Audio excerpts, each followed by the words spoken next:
At hindi rin nag-ferment ng gusto yung yeast, kaya hindi masyadong mabango. Hindi lang dapat minus 10 ang binigay ko sa'yo, kundi minus 20! Umuwi ka na!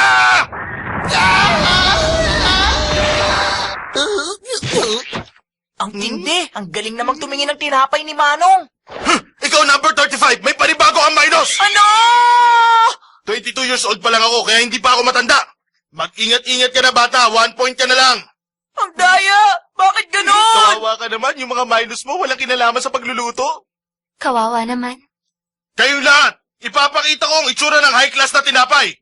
Number 6, Wabara. Pwede ba? Sige, kahit suntukin mo pa yan.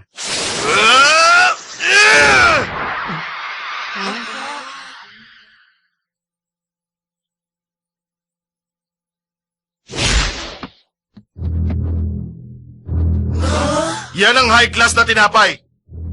Number 6, Wabara. No deduction. Number 12, minus 7. Number 13, minus 10. Number 14, minus 8.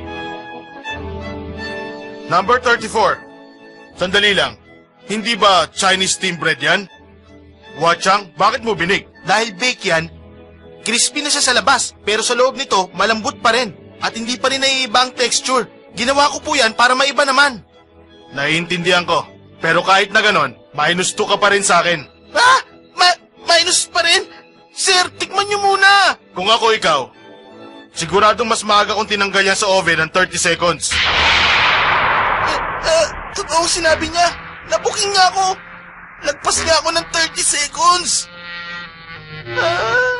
Kasi naman, Wow, mukhang na-distract masarap ko yung nung ginawa mong kakaiba ng tinapay ah! tinapay eh. Napakagaling ko na. Pero, hindi ko itong mabigyan ng score nang hindi ko pa natitikman. Number 35, sabihin mo nga sa akin, ano ba yan? Yan po ang Japan number 16. Tikman niyo po! Masarap yan! Pero, paano ba ito kinakain? Saan ko uumpisahan? Kahit saan po Ah. pwede! Sabi ko na nga ba, yan lang ang titikman niya. Ano to? Bakit ganito? Ano tong nararamdaman ko? Hindi ko maintindihan. Grabe. Hindi ko mapigil. Hindi lang ito ang Mount Fuji.